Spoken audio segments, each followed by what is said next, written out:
কত ব্যথা কত ভাবে সয়ে সাজ তুমি, তোমারি খুনে লাল তায়েফের ভূমি।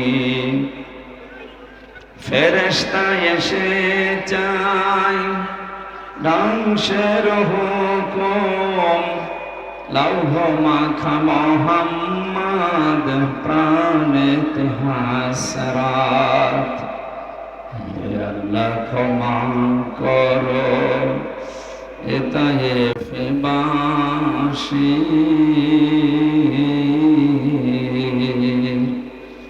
এরা বসবি তো আমি যে মোহাম্মদ, হৃদয়ে মোহাম্মদ।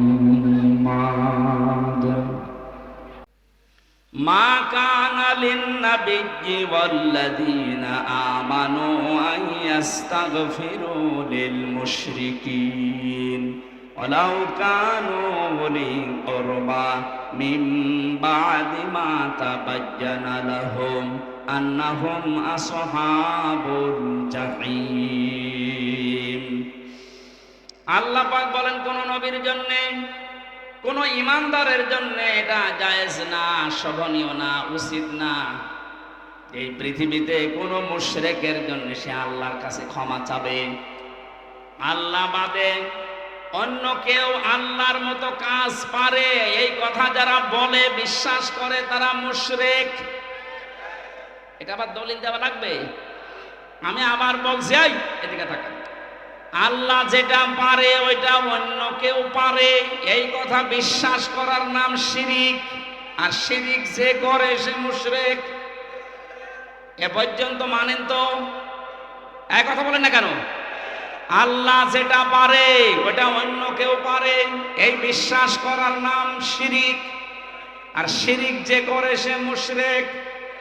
আরো জোরে বলেন। যে লোকটা নামাজ পড়ানোর জন্য সে গোপালগঞ্জ থেকে এসেছে, এ লোকটার নামে আলেম হতে পারে, আল্লামা লেখা থাকতে পারে, এই লোকটার কার্যকলাপ এবং যাদেরকে সাপোর্ট করেছে এই লোকটা মুশরিক।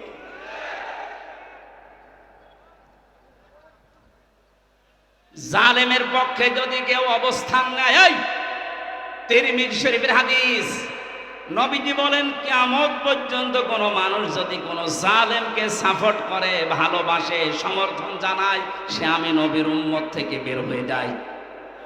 তামাম দুনিয়া জানে ওই মহিলা জালেম। এই কথা বলেন না কেন? তামাম পৃথিবীর ভেতরে যে তালিকা আপনি দেখবেন ইন্টারনেটে, 100 জনের তালিকা আছে, তার ভেতর ওনার নাম আছে। আপনি জানা শোনার পরও তার মার্কা নিয়ে দাঁড়ালেন, আপনার বিবেক নেই। আবার জননী নাম দিলেন, সাপোর্ট করেন, সমর্থন জানান, তার সাফাই গান, আপনি নবীর উম্মত থেকে বের হয়ে গেছেন। আপনার পেছনে নামাজ হবে কি করে? এই জন্যই তো জেলখানায় আপনার নামে বদদুয়া হইতো। আমি নিজে দেখেছি, মাওলানা মামুনুল হক বারবার আমাকে বলতো, হামজা আমি যদি বাইরে যেতে পারি জীবনে কোনো মুশরিকের জন্য জানাজা পড়াবো না, ওদের কবরেও দেব না। বলতাম, ভাই আপনি এ বিষয়ে এত কড়াকড়ি কেন? বলে, হ্যাঁ আল্লাহর কোরআনের নিষেধ, মুশরিকদের জন্য ক্ষমা চাওয়া জায়েজ নেই। আপনি সরাসরি জালেমকে জননী বানিয়ে দিলেন, তার সাপোর্ট করেন, তার নৌকা নিয়ে আপনি ভোটে দাঁড়ান, আপনি তো বড় জালেম। এই কথা বলেন না কেন? কি করতেন আপনি নৌকা নিয়ে? পাশ করার পরে ওরা মদের বিরোধী পক্ষে আইন পাশ করতো, আপনিও সাপোর্ট দিতেন। তাহলে আল্লাহ যেটা নিষেধ করে ওটা কেউ যদি করতে চায় সে শিরিক করে। আর শিরিক যে করে সে মুশরিক হয়ে যায়। মুশরিকের জন্য দোয়া করা নবীর জন্যও জায়েজ নেই, ইমানদারের জন্যও জায়েজ নেই। যদিও এটা আপনার আত্মীয় হয়, আপনার নিজের এলাকার মানুষ বলে আপনি সাপোর্ট করবেন। এবার কোরআনের আয়াত একটা শোনেন, আপনি তো নিজেও জানতেন, ইয়াউমা নাদউ কুল্লা উনাসিম বিইমামিহিম। সূরা বানী ইসরাঈলের ৭২ নম্বর আয়াতের প্রথম অংশে আছে, রংপুর কুড়িগ্রাম এলাকার মানুষেরা কান খাড়া করে শোনেন আর বিবেক দিয়ে ভাবেন। বুদ্ধি আল্লাহ আপনাকে এমনি দেয়নি। শুধু জিলাপি খেয়ে রবিউল আউয়ালে শেষ করে দেবেন, এর জন্য আপনাকে আল্লাহ পাঠায়নি, পাঠিয়েছে আপনার বিবেককে কাজে লাগাতে। আপনি একটু ভাবেন তো, কিয়ামতের দিন আল্লাহ বলেন আমি তোকে ডাকবো বিচারের জন্য, কিন্তু তোকে একা ডাকবো না, আগে ডাক দেব তোর নেতা নেত্রীকে, এরপরে তোকে। এটা তো আমি বানালাম না।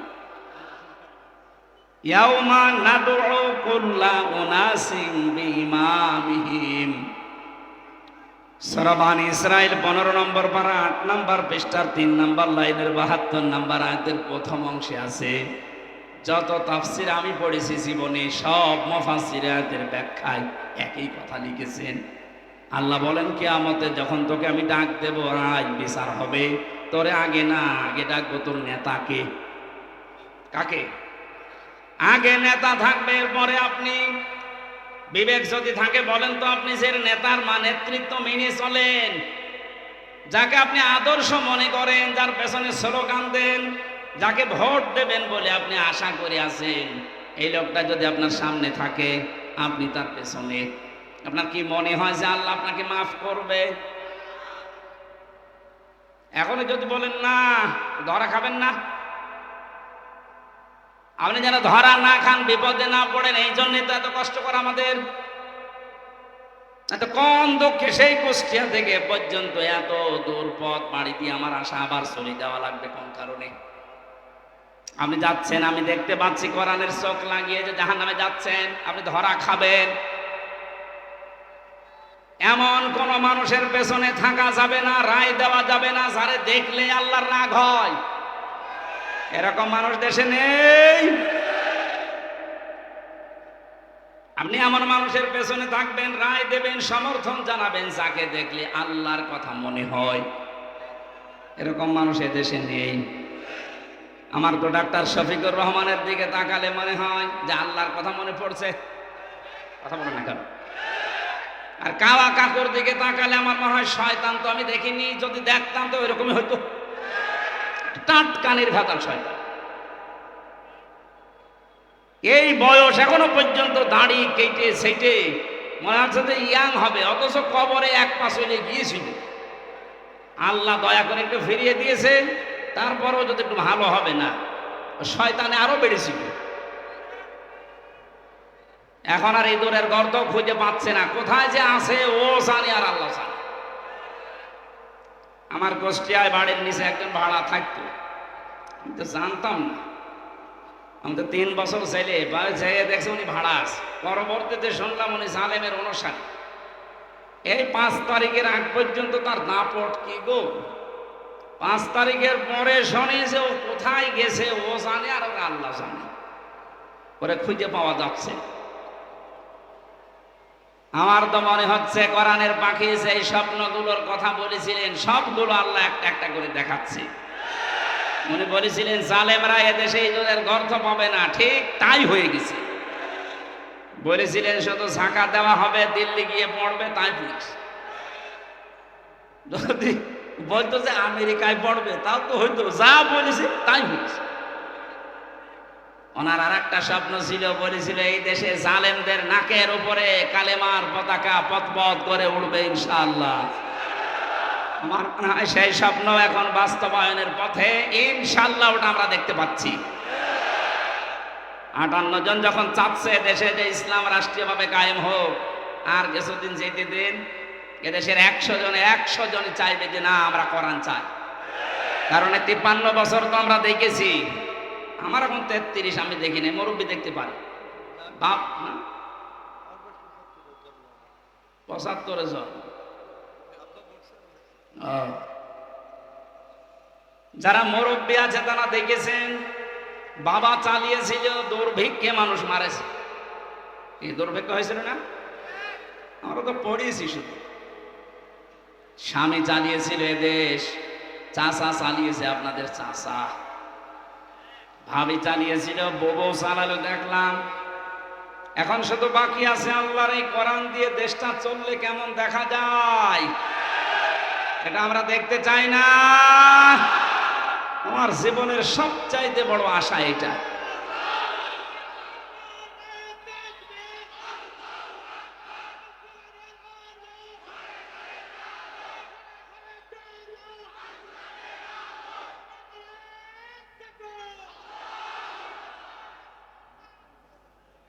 মুসাফির অবস্থায় আছি এখন। মুসাফিরের দোয়া আল্লাহ ফেরত দেয় না। বড় আশা নিয়ে বলছি, মাবুদ হাজার লক্ষ মানুষকে নিয়ে তোমার দরবারে মোনাজাত করছি, জীবনে শুধু চর্ম চোখে এটা যেন দেখতে পারি যে কালাম দিয়ে বাংলাদেশের 56,000 বর্গ মাইল চলছে। এটা একটা মিনি জান্নাত হয়ে যাবে, আপনি টের পাচ্ছেন না। তাই অনেকে যারা লাল পানি খায়, যারা বাবা খায়, যারা আকিস বিড়ি খায়, এখানে তৈরি হয় না জলিল বিড়ি, এরা মনে মনে ভাবে যে ইসলাম যদি এদেশে চলে আসে তাহলে আমি বিড়ি খাবো কি করি, আমি লাল পানি খাবো কি করে। শোনেন, এই যে ইনি মসজিদের খতিব, লিখা দেখলাম, মসজিদের ভেতরে যদি এই দাড়ি কাটা মানুষটা যায়, এখন ওনার মনে করেন বিড়ি খাওয়ার অভ্যাস আছে, নেশা আছে, মসজিদের ভেতরে ঢোকার পরেও নেশা থাকবে। যদি নেশা লাগেও সে পরিবেশ মসজিদে খেতে পারবে? বলেন বলেন কেন? কারণ পুরাটা জায়গা আল্লাহর রহমত দিয়ে ঘেরা। মসজিদ রহমতের জায়গা, এ কথা কার? আল্লাহুম্মা আফতাহ লি আবওয়াবা রাহমাতিকা, হে আল্লাহ তোমার রহমতের সব দরজা খুলে দাও। এজন্য রহমত পেতে হলে মসজিদে যাওয়া লাগবে। কোথায় যাওয়া লাগবে? পৃথিবীতে রহমতের জায়গা মসজিদ, আর মসজিদের বাইরে যা আছে দুনিয়ার সবগুলো গজবের জায়গা, বিশেষ করে মাজারগুলো। অনেকে মনে করছে মাজার, হ্যাঁ মাজার কেন বললাম? নবীজি জানিয়েছেন কিয়ামতের দিন দুই প্রকার মানুষকে আল্লাহ সবচাইতে কঠিন শাস্তি দেবেন। তার এক নম্বরে যারা মাজারের খাদেম ছিল। তুমি খেদমত করার আর জায়গা পাও না, মাজারের খাদেম হয়ে বসে আছো, ওরে খেদমত করা দরকার। কারণ যত মাজার এই দেশে সবগুলো শিরিকের আস্তানা আর জেনার আড্ডাখানা। নারী পুরুষের অবাধ মেলামেশা যদি দেখতে চান, আপনি যান লালনে মাজারে, মন মন গাঁজা খাচ্ছে মানুষ। কোন কারণে মাজার রাখা লাগবে? আল্লাহর ওলি যারা আল্লাহর পছন্দীয় মানুষ, এদের কবরগুলো সংরক্ষণ করে রাখে, কেউ যেন ইহানত করতে না পারে, নষ্ট করতে না পারে। তাই বলে ওখানে যে সেজদা দেবেন, গাঁজা খাবেন, লা তাত্তাখিদুল কুবুর মাসাজিদা, কবরকে মসজিদ বানিও না, সেজদার জায়গা বানিও না। এই ঘোষণা শোনার পরেও যারা সেজদা দেয়, কোন কারণে ওইটা রাখতে হবে বলেন? এই কারণেই তো হক্কানি আলেমরা বলছে মাজার গুড়িয়ে দাও, কোনো দরকার নেই। এগুলো থেকে যে ব্যবসার টাকা আসতেছে, আজকে আমি আকিজ গ্রুপে ছিলাম ঢাকাতে, আকিজের বড় ছেলে ডক্টর মহিউদ্দিন সাহেব, উনি বলছিলেন যে দেশের যে মাজারগুলো আছে যেখানে ব্যবসা হয়, সরকার যেন মাজারগুলো সব নিজেদের আয়ত্তে নেয়। এখানে মানুষ না বুঝে আর বুঝে যা টাকা পয়সা দেয়, এ টাকাগুলো সব রাষ্ট্রের কাজে লাগে। বহু টাকা কালেকশন হয়। আপনি কি মনে করছেন আটরশির মাজারে যান, কোটি কোটি টাকা মাসের পরে মাসে উপায় হচ্ছে। এগুলোর দায়িত্ব যদি সরকার হাতে নেয়, এই দায়িত্বের টাকাগুলো সব রাষ্ট্রের কাজে লাগান। মানুষ বুঝে দিক আর না বুঝে দিক, টাকা তো রাষ্ট্রের কাজে লাগছে, শয়তানরা আর পাবে না।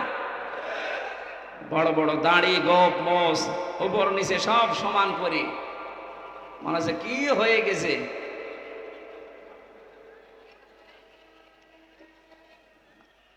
সাবধানে থাকবেন, ট্রেন আসতেছে।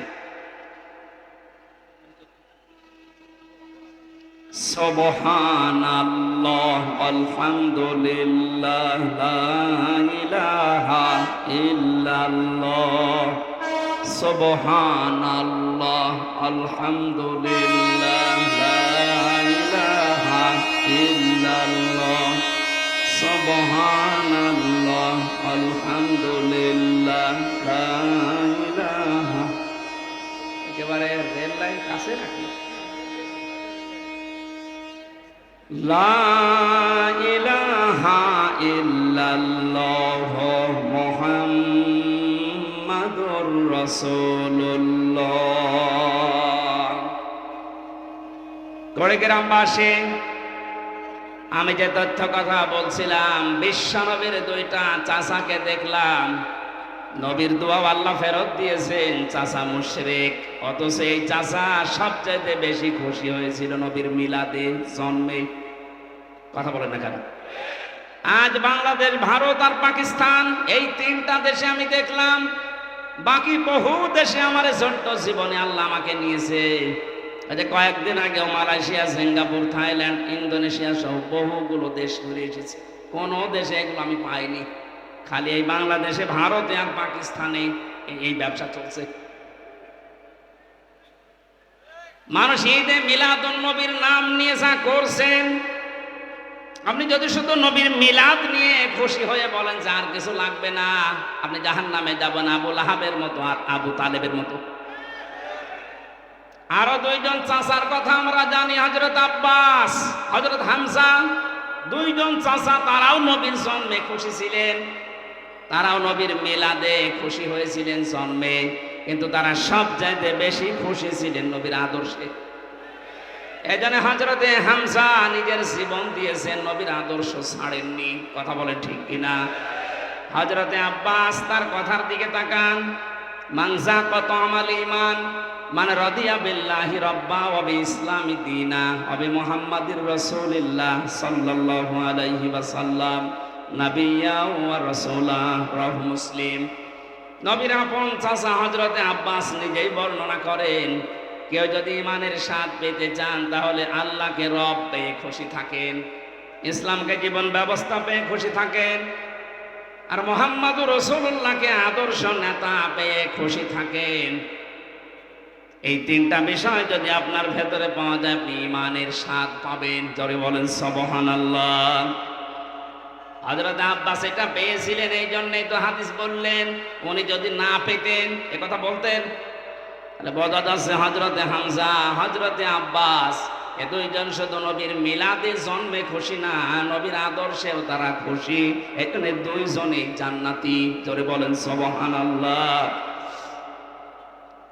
নবীদের জন্ম থেকে আমরা শুরু করছি, বিশ্ব নবী মুহাম্মদুর রাসূলুল্লাহর 1 থেকে শুরু করে 40 বছর পর্যন্ত পুরা আরব জাহানে তাকে মানুষ ডাক দিত মুহাম্মদ ইবনে আব্দুল্লাহ, আব্দুল্লাহর বেটা মুহাম্মদ। এ পর্যন্ত ঠিক আছে না? 40 বছরের আগে কেউ কি তাকে রাসূলুল্লাহ বলেছে? না। যদিও তিনি সেই জীবনে তৈরি হওয়ার পর থেকে, যখন আল্লাহ তাকে বানিয়েছে, এ দুনিয়া তৈরি হওয়ার আগে তার নূর বানানো, ওই সময় থেকে তিনি রাসূল, কিন্তু ঘোষণা হয়েছে 40 বছর বয়সে। এই জন্য 1 থেকে 40 বছর পর্যন্ত আপনি যদি তাকে না মানেন, আপনি জাহান্নামে যাবেন না। কিন্তু 40 থেকে 63, এই 23 বছরের 1 সেকেন্ডও যদি কেউ অস্বীকার করে, সে জাহান্নামী।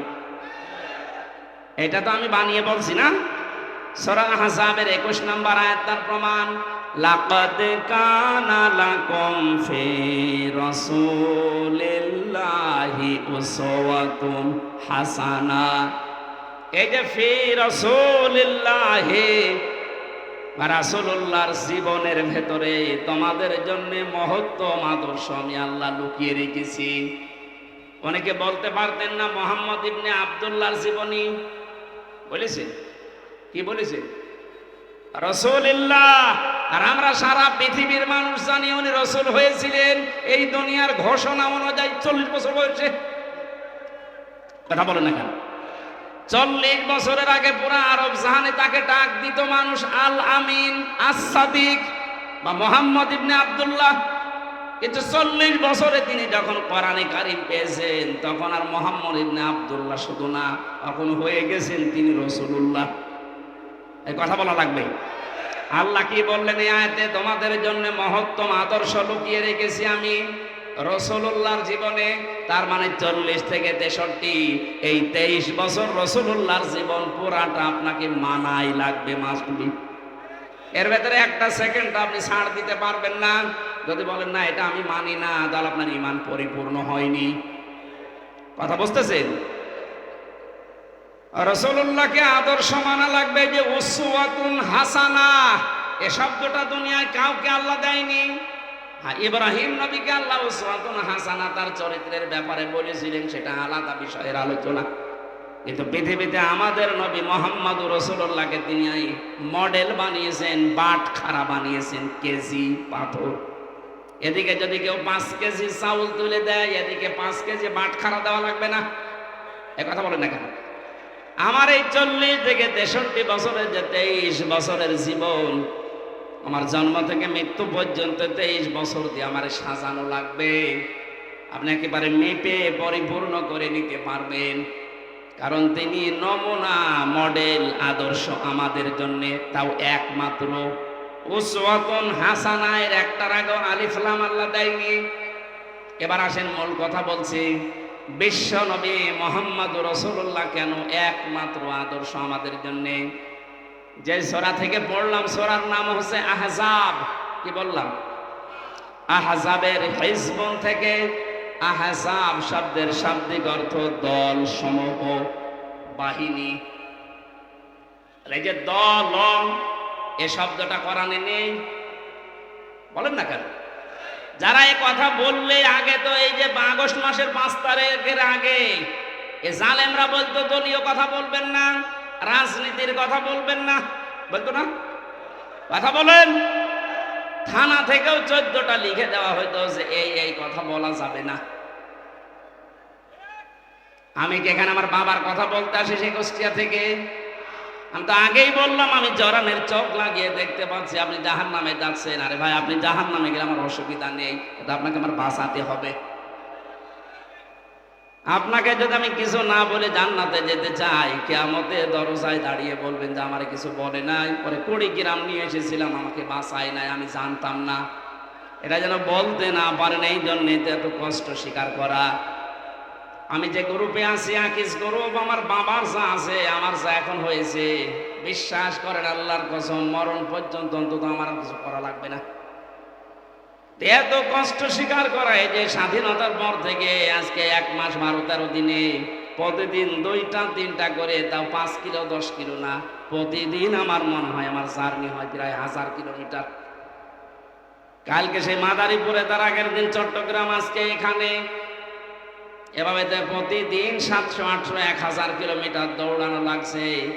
আমি দেখতে পাচ্ছি জাতির মানুষেরা জাহান্নামের দিকে দৌড়াচ্ছে।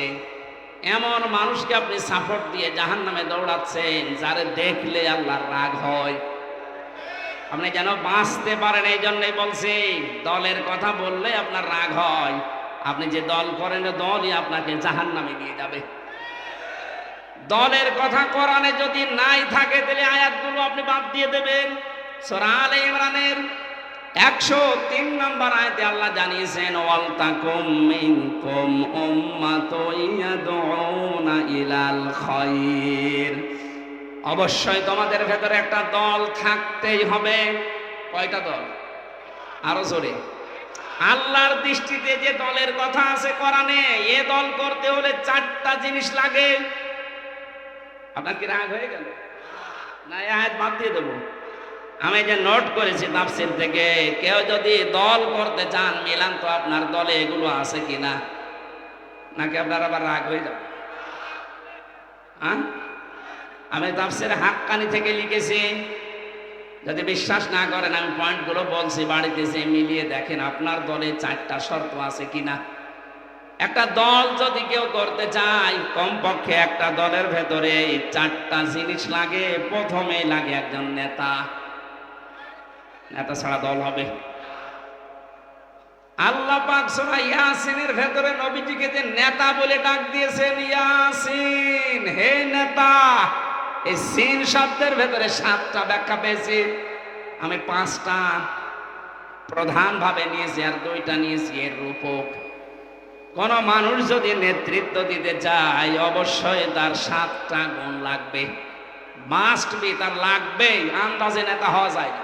7টা গুণের প্রথম নাম্বার গুণ হচ্ছে তাকে বৈধ হওয়া লাগবে। কারণ এই পৃথিবীর যত নেতা, আমরা বিশ্ব নেতা বলি নবীদেরকে, কঠিন হয়ে যাচ্ছে। এ পৃথিবীর বিশ্ব নেতা নবীরা,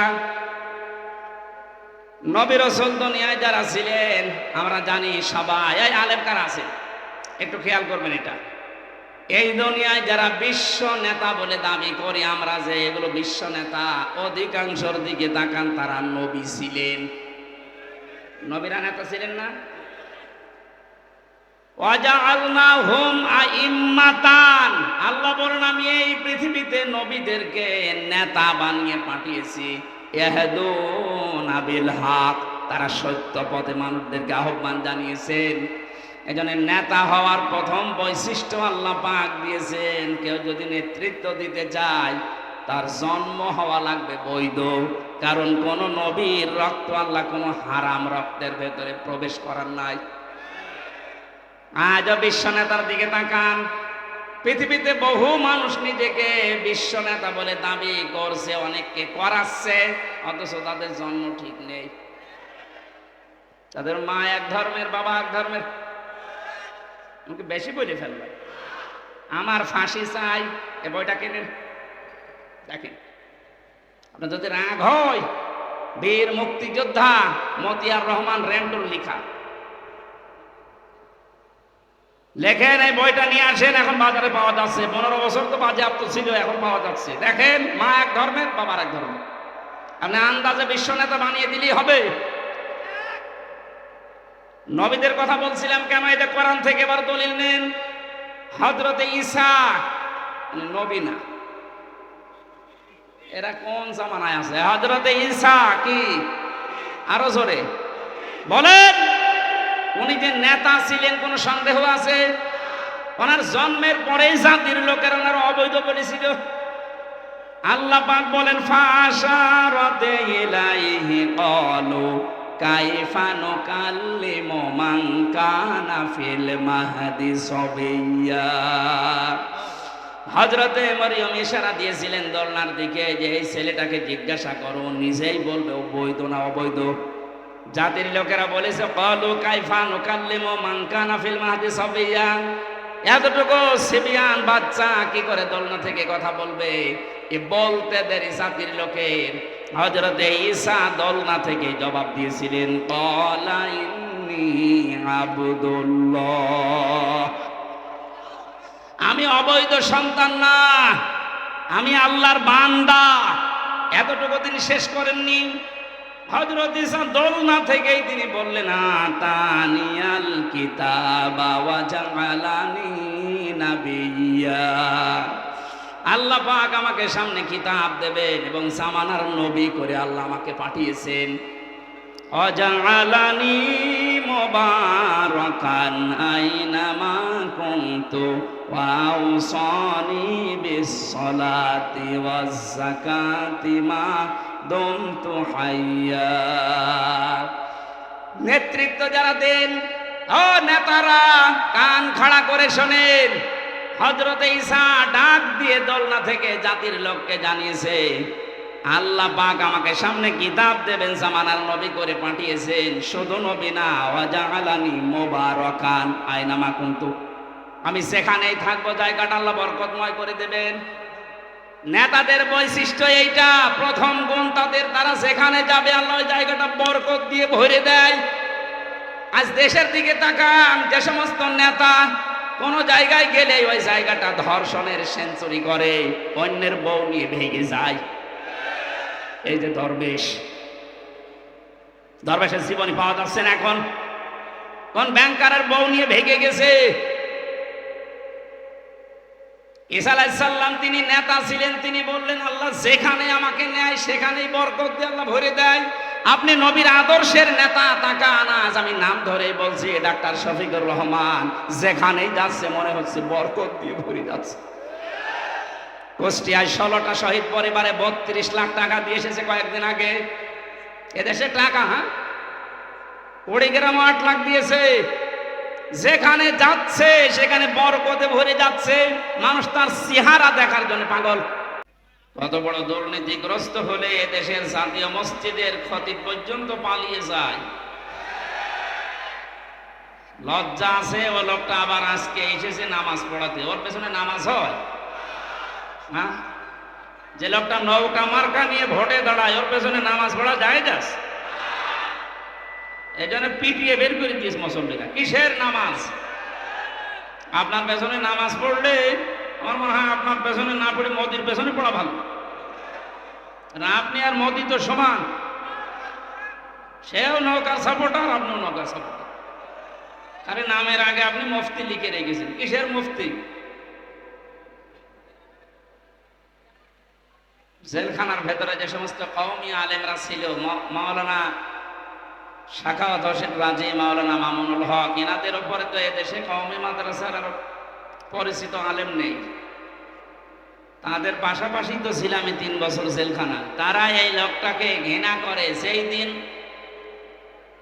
এ পৃথিবীর যে সমস্ত জালেমদের তালিকা বের হয় মাঝে মাঝে, তার ভেতরে যেটা পালিয়ে গেছে এটার নাম আছে। 850 বছর আগে লক্ষণ সেন পালিয়েছিল, আর 850 বছর পরে পালিয়েছে এইটা।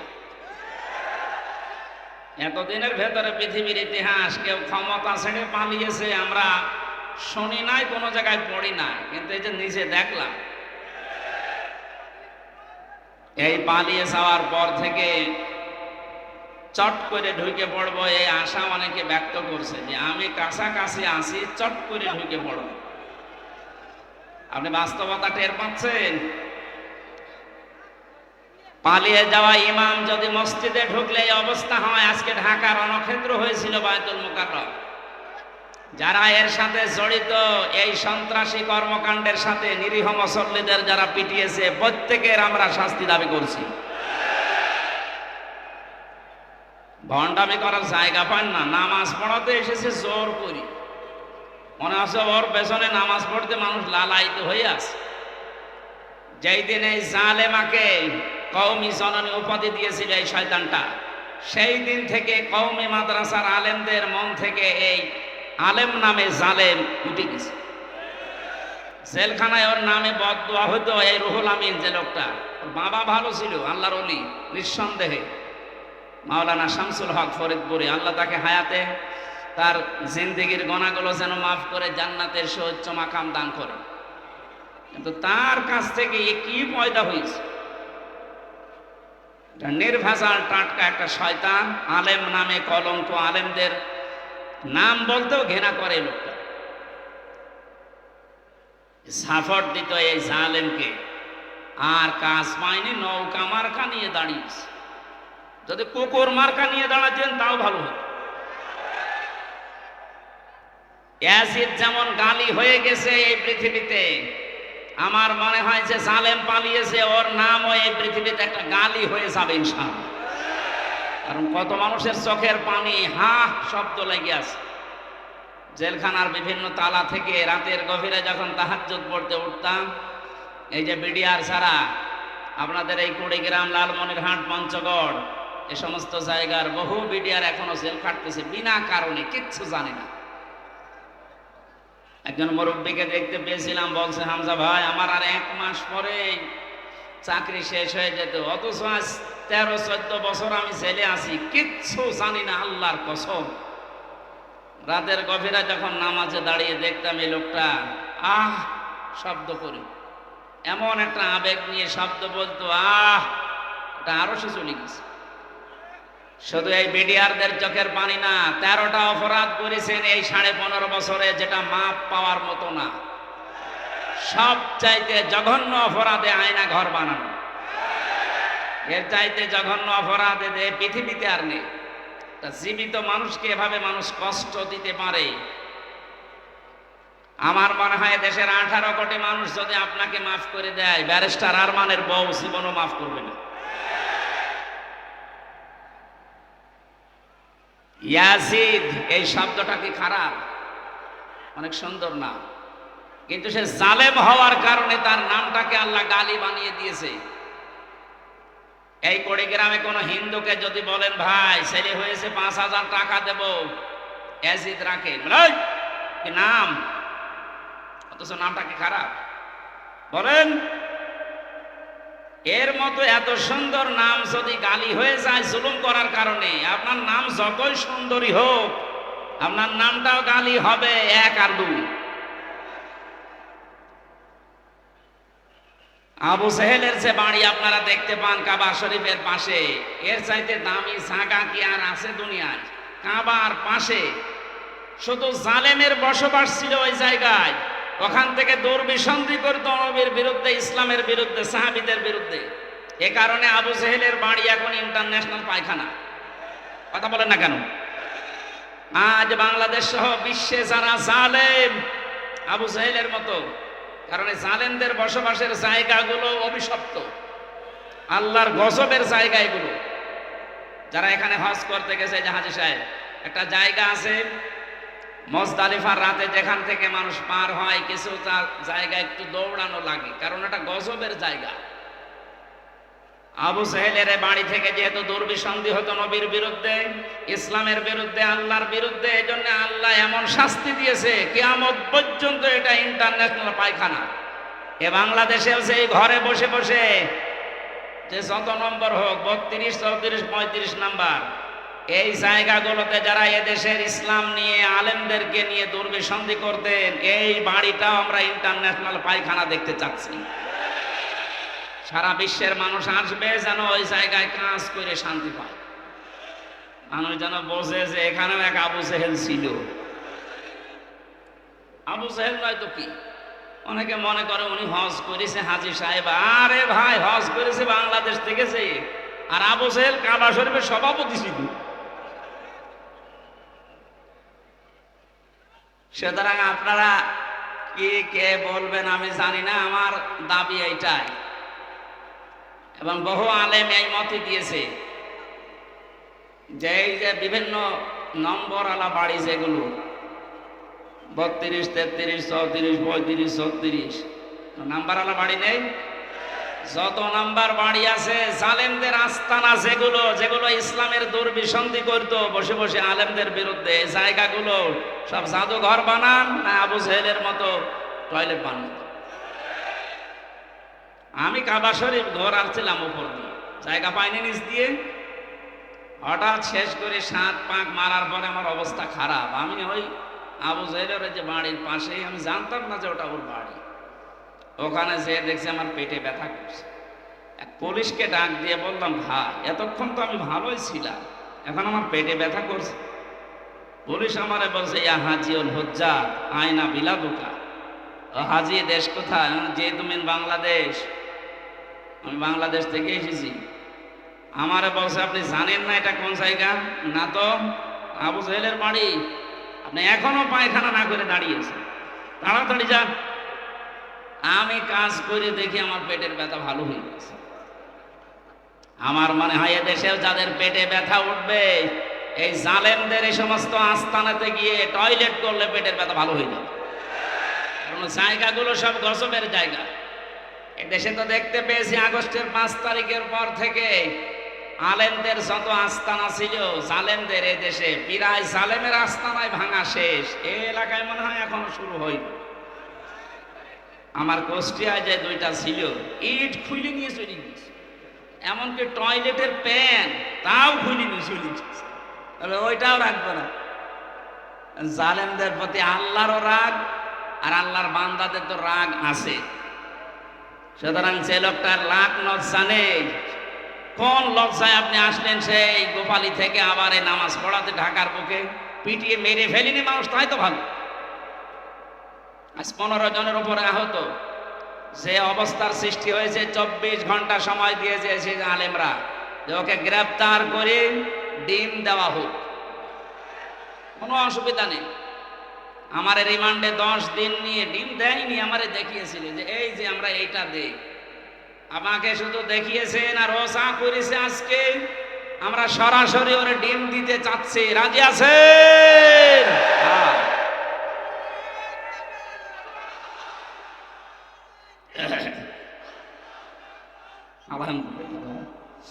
না, জালেমদের আর কোনো ছাড় নেই। মাওলানা মামুনুল হক জানিয়েছেন, এই দেশে যারা জালেম, প্রকাশ্য বড় বড় জালেম, যেগুলো 1628 জন বড় বড় জালেমের তালিকা হয়েছে, ওরা আলেমদের তালিকা করত। আমি জেলে বসে আছি কাশিমপুর কারাগারে গাজীপুরে, আর আমার নামে তালিকা করেছে 116 জনের নাম শোনেননি? তার ভেতরে আমার নাম। আমি বলছি আমি জেলে, আর আমার তালিকা হয়ে যাচ্ছে। এদেশে 1628টা চেয়ার ছিল জালেমদের দোসর, এদেরও নামগুলো তালিকা করে করে কুড়িগ্রাম, রাজারহাট মোড়ে মোড়ে টাঙিয়ে দেবে। কিয়ামতের আগে যেন এদেশে কোনো জালেম আর ফিরে আসতে না পারে। চট করে ঢুকে পড়বে। ওর ইমাম শুধু চট করে ঢুকে কি দাবড়ানি খেয়েছে দেখতে পাচ্ছেন না? আপনি আসেন, আপনাকে দিয়ে অনেকে ডুক ডুকি বাজাবে। বিশেষ করে রংপুরের আবু সাইদের মা, আমি কয়েকদিন আগে গিয়েছিলাম, ওর বাবা বলছে আমার এই ছেলেটা ছোটবেলা থেকেই প্রতিবাদী, আমার বাবা আমার এই ছেলেটাকে যা করেছে, যারাই করেছে এর সাথে যারাই জড়িত আমরা সবার বিচার আল্লাহর কাছে দিয়েছি। যেহেতু বিচার আল্লাহর কাছে আছে, আপনি এ সাহস জীবনও করবেন না যে চট করে চলে আসবো। আপনাকে কিন্তু এরকম আবু সাইদের মা, আবু সাইদের বাবা বহু বসে আছে বিভিন্ন জিনিস বানানোর জন্য। আমি বানিয়ে বলছি না, বাস্তব এটা। 1000-এর উপরে মানুষ জীবন দিয়েছে 5 তারিখের আগে। আমার কুষ্টিয়ায় 16 জন, আমার সামনে 14 জন মারা গেছে এক জায়গায়। যে সমস্ত পুলিশ অফিসারদের কথা মতো নিম্নের যে পুলিশ কনস্টেবল যারা অফিসার যারা এই কাজ করেছিলেন তওবা করবেন। আর যারা এই বড় বড় এই গুরু ঠাকুরগুলো, এদের কোনো মাফ নেই। আজকে একটা ধরেছে আর্মি মশিউ, এই শয়তানকে যদি জেলখানার ভেতরে এই বিএনপি আর জামাতের লোকজন পায়, ওরে মনে হয় পিটিয়ে বের। কারণ আমি তো দেখেছি ওর উপর রাগ কি মানুষের, একেবারে বান্টু একটা মানুষ। ও বলে নাকি যে বিএনপি জামাতের লোক না মানলে আমার শরীরে জোশ আসে না। এবার নেন আর্মির হাতে পুলিশ, পিটিয়ে সোজা করে ফেলবে। এই জন্য সাধারণ পুলিশ কনস্টেবল যারা এই মানুষগুলো হুকুমের আসলে দাস ছিল, এদের কিছু করারও ছিল না। তারপরেও এরা আরো নিরপেক্ষ থাকতে পারত। যে মানুষগুলো হুকুম দিয়েছে, এই যে বেনজির, কিসের বেনজির? ওর কোনো নজির নেই। এই লোকটা সহ এখন যারা জেলখানায় আছে, পুলিশের সাবেক আইজি, এর আগের আইজি, এরপরে কিছু মানুষকে ওএসডি করেছে। আর যারা ধরা পড়তেছে, আর ওই যে হাউং আঙ্কেল আছে, হাউং আঙ্কেল, এইগুলো সহ যেন আমার তালিকা আজকে আমি দেখলাম দুপুরবেলা 180 জনের একটা তালিকা করেছে। এই জালেমদের বড় বড় দোসর যারা প্রশাসনে ছিল, একটাকেও দেশের মানুষ ক্ষমা করবে না ইনশাআল্লাহ। জুলুম করলে আল্লাহ মামলা দেবে, তিনি জানিয়েছে। আর আমরা তো 100টা দেব। আমার ধরার পরে পড়েছিল যা যা বলতে বলছে, এগুলো যদি না বলেন 50টা মামলা দেবে। আমার মামলা কয়েকদিন আগে সব খারিজ হয়ে গেছে, সব খারিজ হয়ে গেছে। কোনো মামলা আর নেই, বেকসুর খালাস। যে জজ ছিল, জজ আমার মামলার এইটা নথি দেখে বলছে কি দেখে বিচার করব, এর ভেতরে কোনো মাল নেই, যা একেবারে 100 ভাগ খালাস করে দিয়েছে। আমি বলতে গেলাম যে আদালত, আমার এই মামলা তো 3 বছর আপনার হাতেই ছিল, তখন তো আপনি বলেন যে কোনো মাল নেই, এখন হঠাৎ করে বলছেন কোনো মাল নেই, কে দিয়ে বিচার করব? মানে এটাই বলতো যে হুজুর আমার হাত বাঁধা ছিল। কি ছিল? এখন আমার হাত খোলা আছে, আমি এখন ওপেন, এখন আমি ন্যায় বিচার করতে পারবো বা করতে পারছি। আমরা চাই 1628টা চেয়ার এই দেশে মেন চেয়ার আছে, প্রত্যেকটা চেয়ার যেন এই জজের মতো হাত খোলা থাকে, আবু সাইদের মতো এভাবে হাত খোলা থাকবে। কথা বলেন ঠিক কিনা?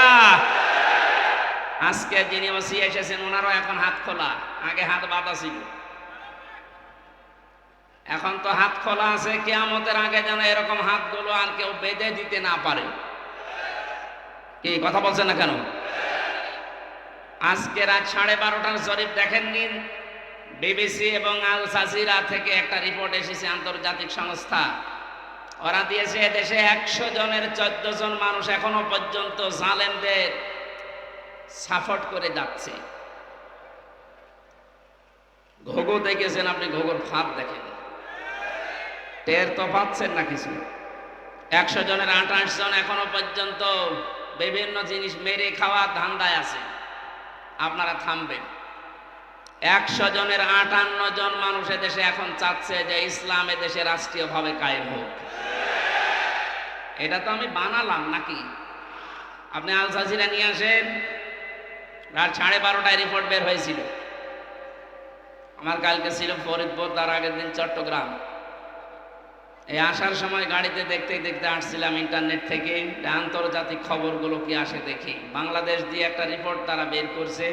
এখন দেশের অবস্থা এই, 58 জন মানুষ চাচ্ছে দেশে ইসলাম কায়েম হোক, ইসলামের হাতে দেশটা যাক। 28 জন মানুষ চাচ্ছে না আমাদের হাতে দিন। আর 14 জন মানুষ এখনো পর্যন্ত জালেমদের দোসর এবং তাদের সাফাই গেয়ে যাচ্ছে। সাফাই যে গাচ্ছে দেখতে পাচ্ছেন না, মাঝে মাঝে video call audio call open করে দেয়। আপা ঘাবড়াবেন না, আপনি ঘাবড়ালে আমরা নরম হয়ে যায়, তোরে নরম বানানো হবে। এ জেলার 2 জনকে কিভাবে পিটিয়েছে দেখতে পাচ্ছেন না? আমার কুষ্টিয়ার একজনকে এভাবে পিটানোর পরে তার ছেলে দিয়েছে, আমার বাবাকে ওরা কুকুরের মতো পিটিয়েছে। কি সুন্দর স্ট্যাটাস দেখেছে যে আমার বাবাকে ওরা কুকুরের মতো পিটিয়েছে। এখন নিচে বলবেন সুবহানাল্লাহ না আলহামদুলিল্লাহ। জালেমদের প্রতি কারো মায়া নেই, আল্লাহরও মায়া নেই, রাসূলের মায়া নেই, কারণ এরা সবার শত্রু। জালেমরা তার নিজেরও শত্রু, জালেমরা তার নিজেদেরও শত্রু। কিয়ামতে জালেমরা তার এই আঙ্গুল পর্যন্ত কামড়াতে থাকবে, চিবিয়ে খেয়ে ফেলবে। সূরা ফুরকানের ভেতরে আছে। এই জন্যে জুলুম যারা করেছেন, আপনার দুনিয়া শেষ, আখেরাত তো শেষ আগে।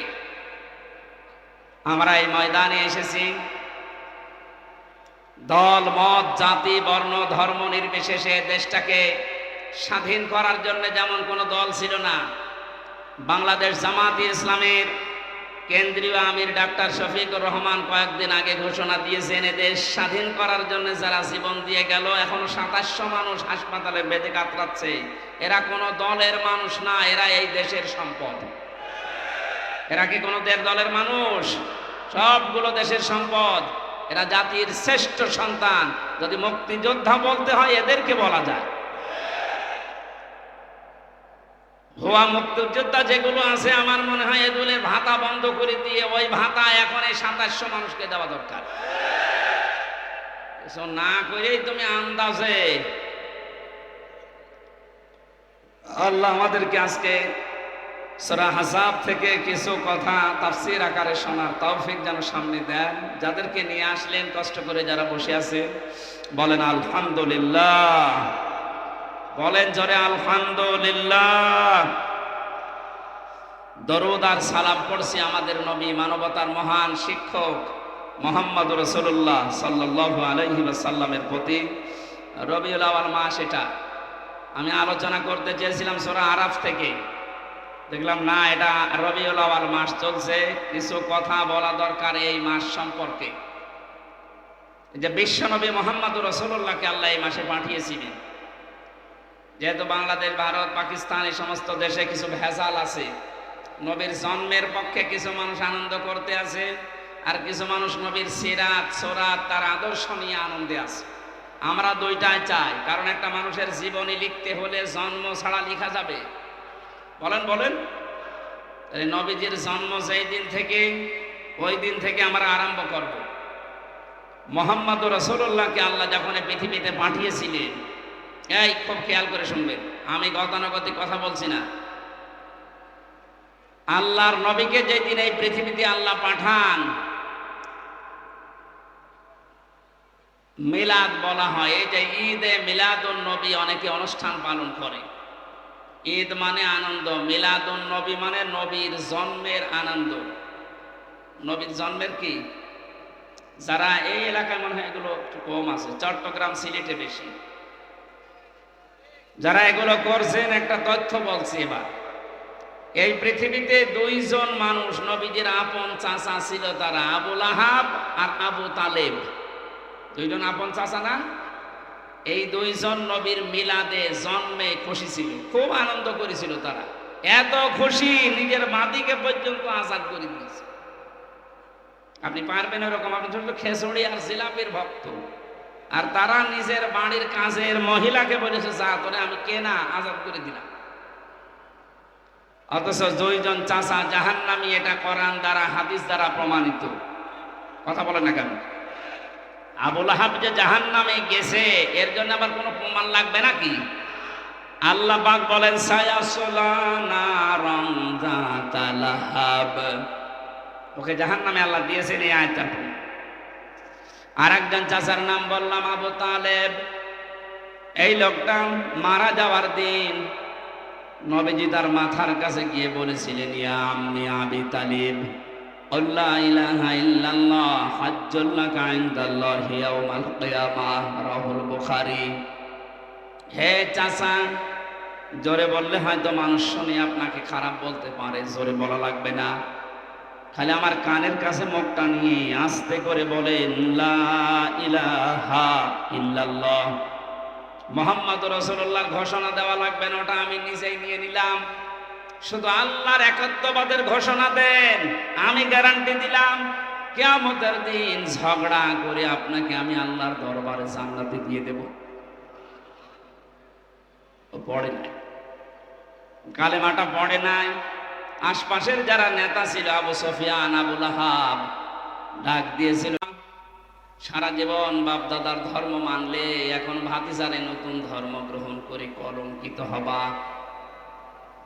তোমাকে মানুষ কাপুরুষ বলবে, ভীরু বলবে, তোমাকে লজ্জা দেবে, তোমার নামে বদনাম বের হবে। আবু তালেব ওই দিন বলেছিল, ভাতিজা মোহাম্মদ, তোমাকে আমি ভালোবাসি, কিন্তু তোমার এই কালেমাটা পড়তে পারলাম না, তুমি আমারে মাফ করে দিও। মাফ করার মালিক কি নবীজি? বলেন বলেন। নবীজি মন খারাপ করেছিলেন, এই জন্য আল্লাহ সূরা আহজাবের সূরা কাসাসের 56 নম্বর আয়াত তার জন্য নাযিল করে বলেছিলেন, কেন আপনি মন খারাপ করেন? হেদায়েত আপনার হাতে দেয়নি যে দিয়ে দেবেন, এটা আমি আল্লাহ নিজের হাতে রেখেছি। আমি ভালো জানি যে কারে দেওয়া যায়। এই লোকটার তো মন নেই, আপনাকে ভালোবাসে ঠিক আছে, আপনার জন্মে এই লোকটা এত বেশি খুশি হয়েছিল আমি দেখেছি, কিন্তু আপনার আদর্শ পেয়ে লোকটা খুশি না। এরপরেও নবীজি তার মায়া মহাব্বত, তার যে কষ্ট, সারা জীবন তার পেছনে শ্রম দিয়েছে, এই জন্য নবী নিজে তার কবরের পাশে দাঁড়িয়ে দোয়া করেছিলেন, হে আল্লাহ, তুমি আমার চাচা আবু তালেবকে মাফ করে দাও।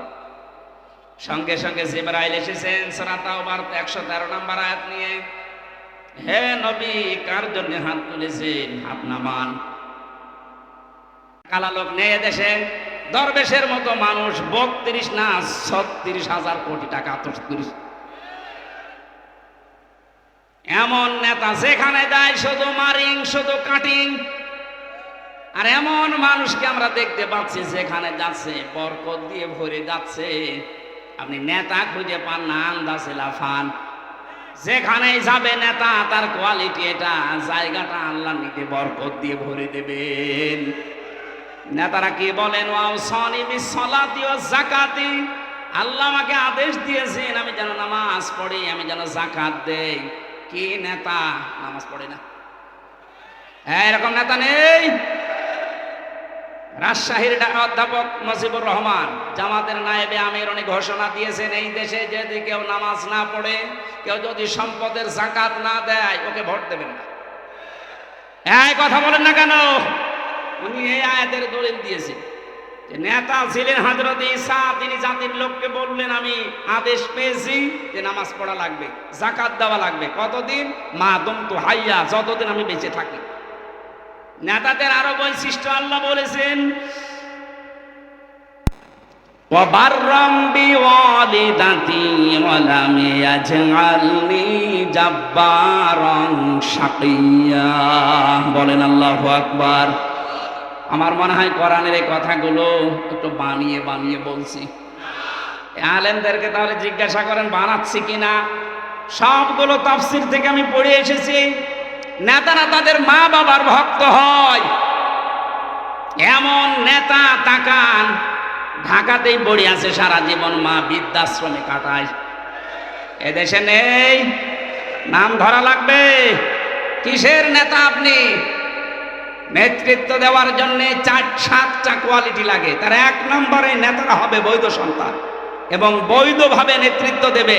এই 15.5 বছর যারা নেতৃত্ব দিয়েছে অধিকাংশগুলোই অবৈধ। এই জন্য আমরা সময় দিতে চাচ্ছি, যারা দায়িত্বে আছেন একটা সম্মানজনক সময় নিয়ে এমন একটা সংস্কার করে দেন তাড়াতাড়ি, যেন দিনের ভোট রাতে না হয়। কথা বলে না কেন? তাড়াহুড়া করে যদি তাদেরকে নামিয়ে বলি না ভোট দিয়ে দেন, কি হবে? ওই দিনের ভোট রাতে হয়ে যাবে।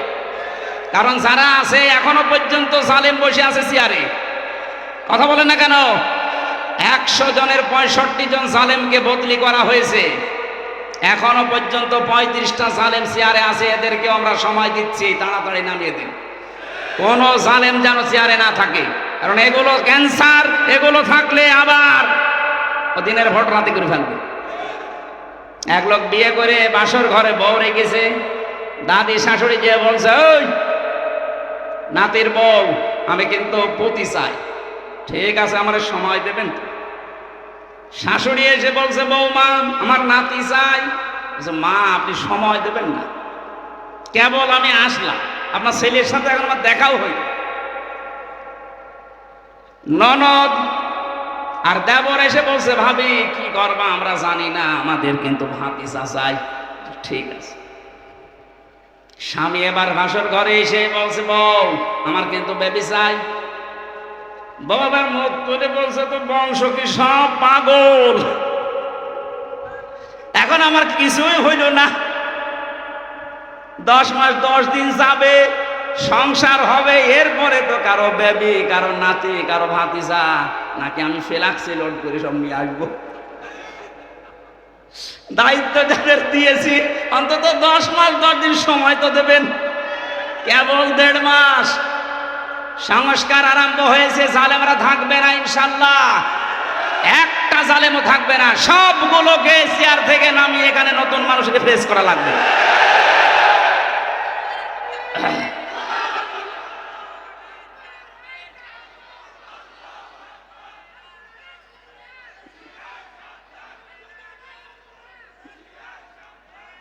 সময় যদি আপনি না দিয়ে বলেন যে না তাড়াতাড়ি দেন, তাড়াতাড়ি দিয়ে করবো কি? বাচ্চাকে আমি নিয়ে আসবো ফ্লাক্সি লোড করে বাইরে থেকে, আমার সংসার করা লাগবে না? সংসার হবে 10 মাস 10 দিন যাবে, এরপরে কারো নাতি, কারো ছেলে, কারো ভাতিজা সব পাওয়া যাবে। কথা বলেন ঠিক কিনা? সুতরাং এই সময় উল্টাপাল্টা না করে আমরা যারা দায়িত্বে আছেন আপনাদের সম্মানজনক সময় দিচ্ছি, সংস্কার করেন। বৈষম্য বিরোধী ছাত্র আন্দোলন 9 দফার ভেতরে এটা একটা দাবি যে আমরা সংস্কার চাই। আমার ওই বিচারপতির যেমন হাত খোলা, এখন মন মতো বিচার করা যাচ্ছে, এদেশেও যেন সবাই হাত খোলা অবস্থায় থাকে, সব সংস্কার করে দেন। কোন জালেমকে আমরা দেখতে চাই না। আমি বললাম না মাওলানা মামুনুল হকের কথা, যে জালেমদের তালিকা করে করে টাঙিয়ে দেন, কিয়ামতের আগে যেন আর প্রবেশ করতে না পারে। হযরত নূহ দোয়া করেছিলেন, লা তাযার আলাল আরদি মিনাল কাফিরিনা দাজ্জারা, হে আল্লাহ কোন জালেম যেন না থাকে, ওর আন্ডা বাচ্চাও যেন না থাকে, কারণ ওর পেট থেকে যেটা আসবে ওটা ডবল হারামি হবে। আমরা আশা করছি যারা আছেন খুব তাড়াতাড়ি করেন, সকাল আসতে আসতে যেন শুনি যে 35% এখনো বাকি আছে জালেমরা, এদের কারণেই তো আজকে বাইতুল মোকাররমে মারামারি হয়েছে। কোন জালেম যদি না থাকে দেশটা ইনশাল্লাহ শান্ত হয়ে যাবে। আমি নেতৃত্বের কথা বলছিলাম কেন? দল করতে হলে একজন নেতা লাগে, নেতার ভেতরে গুণ থাকা লাগে কয়টা? 7টা। বলেন। 1 নাম্বার এই গুণ হচ্ছে নেতারা হবে বৈধ, জোর করে থাকবে না, বৈধভাবে থাকবে। আমরা এতদিন দেখেছি সব জোর করেছিল, বৈধভাবে না, সব অবৈধভাবে। 2 নম্বরে দল করতে হলে লাগে সংগঠন। সে সংগঠনের নাম আল্লাহ কোরআনে দিয়েছেন, অল তাকুম মিনকুম উম্মাতুন। জাতি হওয়া লাগবে, উম্মত হওয়া লাগবে কোরআন কেন্দ্রিক। এখানে 4টা কর্মসূচি আছে। যেই দলের ভেতরে 4টা থাকবে তারা ভালো কাজে আদেশ দেবে, অন্যায় দেখলে তারা প্রতিবাদ করবে। আপনি দেখেন এই দেশে হাজার হাজার দল আছে, ভালো কাজে আদেশ দেওয়া, অন্যায় দেখলেই প্রতিবাদ করা কাদের ভেতরে? সেটাই আল্লাহর হক্কানি দল। আন্দাজে নিজেকে হক্কানি দাবি করে। 3 নম্বরে বেশি পথিক লাগবে। পথিক হয় সুন্নাতি পথিক নেওয়া লাগবে আপনার। এই পৃথিবীতে আমার মনে হয় ন্যায় বিচারের মানদণ্ড যেটা দাড়িপাল্লা, টুপি, এর ভেতরে আরো 5টা পেয়েছি আমি। দাড়িপাল্লা, টুপি, এগুলো সব ন্যায় বিচারের পথিক, সুন্নাত, আল্লাহর নবীর আদর্শের ভেতরে এগুলো ছিল। যদি আপনার মার্কা নিতে হয় এরকম মার্কা নেবেন, হয় টুপি মার্কা নেন, নাই দাড়িপাল্লা মার্কা নেন। 4 নম্বরে পেয়েছি আমি অফিস লাগে। এ পৃথিবীতে দল করতে হলে অফিস লাগে না? আমাদের অফিস আছে, আমাদের অফিসের নাম মসজিদ। আমাদের অফিসের নাম কি? যাদের আনাগোনা মসজিদের সাথে, যাদের সম্পর্ক মসজিদের সাথে, এমন এমন দল আমরা পাই, মসজিদ তো দূরের কথা, কোনোদিন পূর্ব থেকে পশ্চিম দিকে আষাঢ় খেয়েও পড়ে না। ও যদি আষাঢ় খেয়ে পড়েও তো দিল্লির দিকে পড়ে, মানে পশ্চিম দিকে পড়বে তো না। আমাদের এই অন্তরটা ঝুলিয়ে রাখা লাগবে কিসের সাথে? মসজিদের সাথে। বলেন বলেন। নবীজি বলেন, যার অন্তর সবসময় মসজিদের সাথে ঝুলে থাকে, এক ওয়াক্ত নামাজ পড়ে বের হয়ে যায়, আবার কখন নামাজ পড়তে যাবে এরকম মন যার, এই লোকটাকে কিয়ামতে আরশের ছায়া আল্লাহ নিজে স্থান দিয়ে দেবেন। জোরে বলেন সুবহানাল্লাহ। তাহলে অনুসরণ করা লাগবে মুহাম্মদ ইবনে আব্দুল্লাহকে না রাসূলুল্লাহকে? আল্লাহর নবীকে অনুসরণ করলে 27টা উপকার হয় দুনিয়া আখিরাত মিলে। কয়টা? আরো জোরে বলেন। 1 নম্বরে আল্লাহ পাক বলেন, এ পৃথিবীতে একজন মানুষকে আমি পাঠালাম যাকে অনুসরণ করলে জীবনের গুনাহগুলো মাফ হয়ে যায়। قُلْ إِن كُنتُمْ تُحِبُّونَ اللَّهَ فَاتَّبِعُونِي يُحْبِبْكُمُ اللَّهُ وَيَغْفِرْ لَكُمْ ذُنُوبَكُمْ وَاللَّهُ غَفُورٌ رَّحِيمٌ। সূরা আলে ইমরানের 31 নম্বর আয়াতে আছে, ইবনে কাসিরে পাবেন। হে নবী, আপনি বলেন, যদি আল্লাহকে ভালোবাসি এ দাবি করো তাহলে আমার অনুসরণ করো। আমার অনুসরণ যখন থেকে আরম্ভ করবা ওই সময় থেকে আল্লাহ 2টা পুরস্কার দেবে। 1 নম্বরে জীবনের গুনাহগুলো মাফ করে দেবে, 2 নম্বরে জান্নাতি বলে ঘোষণা দিয়ে দেবে। এবার আমার প্রশ্ন, অনুসরণ করা লাগবে নবীকে পূর্ণাঙ্গ না আংশিক? না না, এদিকে তাকান। এই যে ফাত্তাবিউনি, আমার অনুসরণ করো, এ কথা বলতে নবীজি বলেছেন অনুসরণ কি আংশিক না পূর্ণাঙ্গ? আমাদের অনুসরণ কি আংশিক হয় না পূর্ণাঙ্গ? আমরা হয়তো আজ অনেকেই দাড়ি, টুপি, পাগড়ি, জুব্বা, খাবারের পরে মিষ্টি খাওয়া, মেশাক করা, এইগুলো নিয়ে ব্যস্ত। কিন্তু নবীর জীবনে যে আরো আছে, পূর্ণাঙ্গ করতে হলে বিশ্ব নবী খাবারের পরে যেমন মিষ্টি খেয়েছিলেন, নামাজের আগে যেমন মেশাক করেছিলেন, এই নবী 10 বছর কোরআন দিয়ে রাষ্ট্র চালিয়েছিলেন। এইটা আপনার কাছে সুন্নাত মনে হয় আর ওইটা আপনার কাছে রাজনীতি মনে হয়। আপনি মানুষ। আমার মনে হয় নবী এখন বেঁচে থাকলে আপনি এটাই বলতেন। এই জন্য আমাদের অনুসরণ আমরা দেখতে পাই যে আংশিক হচ্ছে, পূর্ণাঙ্গ হচ্ছে না। আর যারাই যুগে যুগে দেখলাম পূর্ণাঙ্গ অনুসরণ করেছে তারা মাপ পেয়েছে, তারা জান্নাতের গ্যারান্টি পেয়ে গেছে। আর যারা পূর্ণাঙ্গ অনুসরণ না করে আংশিক অনুসরণ করেছে তারা জাহান্নামী, তারা মাফও পায়নি, জাহান্নামে গেছে। তার প্রমাণ আব্দুল্লাহ ইবনে উবাই। এরকটার অনুসরণ পূর্ণাঙ্গ না আংশিক? আংশিক ছিল। ওর পুরা জীবন আমি পড়েছি। আব্দুল্লাহ ইবনে উবাইয়ের পুরা জীবনের ভেতরে আমার এক জায়গায় শুধু টুটি পেয়েছি, ইসলাম দিয়ে, কোরআন দিয়ে দেশ চলুক, এইটাও চাইতো না। তাছাড়া বাকি সব অনুসরণ ওকে পেয়েছি আমি। রাসূলের পেছনে নামাজ পড়তো, রাসূলের মতো দাড়ি রাখতো, জুব্বা গায়ে দিত, কাবা শরীফ তাওয়াফ করতো নবীর সাথে, হজে গিয়ে ইফতারি করতো নবীর সাথে। নবীজির কথা মতো নিজের নাম, বাবার নাম, ছেলের নাম, নাতি ছেলের নাম সব আব্দুল্লাহ রেখে দিয়েছে। কিন্তু এক জায়গায়ও কোনোদিন চাইনি যে ইসলাম দিয়ে মদিনা চলুক। এটাকেও দুনিয়ার কাজ মনে করতো, রাসূলের পেছনে থাকতো না। আল্লাহ নবী এইটা কায়েম করার জন্য উহুদে যাচ্ছিলেন, তখন 300 লোক নিয়ে ভেগে গিয়েছিল। আজ যদি আপনার অনুসরণ রকম আংশিক হয়, ওর জন্য আল্লাহ দিয়েছিলেন ওয়ালা তুসাল্লি আলা আহাদিম মিনহুম, হোম আছে হোম, এটা জমির বহু বছর। আব্দুল্লাহ ইবনে উবাইয়ের নাম যদি আল্লাহ দিয়ে দিতেন তা আমরা কোনো চিন্তায় থাকতাম না, কারণ হোম দিয়ে আমরাও ঝামেলায় আছি। আল্লাহ বলেন শুধু এর না, এর মতো যারাই আসবে দুনিয়ায়, যারা শুধু আংশিক অনুসরণ করে, পূর্ণাঙ্গ না, হেনবি আপনি তাদের জানাজা দূরের কথা কবরের পাশে তোলাবেন না। আমার মনে হয় কোরআনের আয়াত যদি আজ নাজিল হওয়ার সিস্টেম থাকতো, বাংলাদেশে বহু মানুষের নামে আয়াত নাজিল হয়ে যেত। হয় না, কে বলেছে যে হোম আছে, এই হোম দিয়ে আপনি এর ভেতরে আছেন। যাদের অনুসরণ আংশিক হয়, শুধু পূর্ণাঙ্গ হয় না।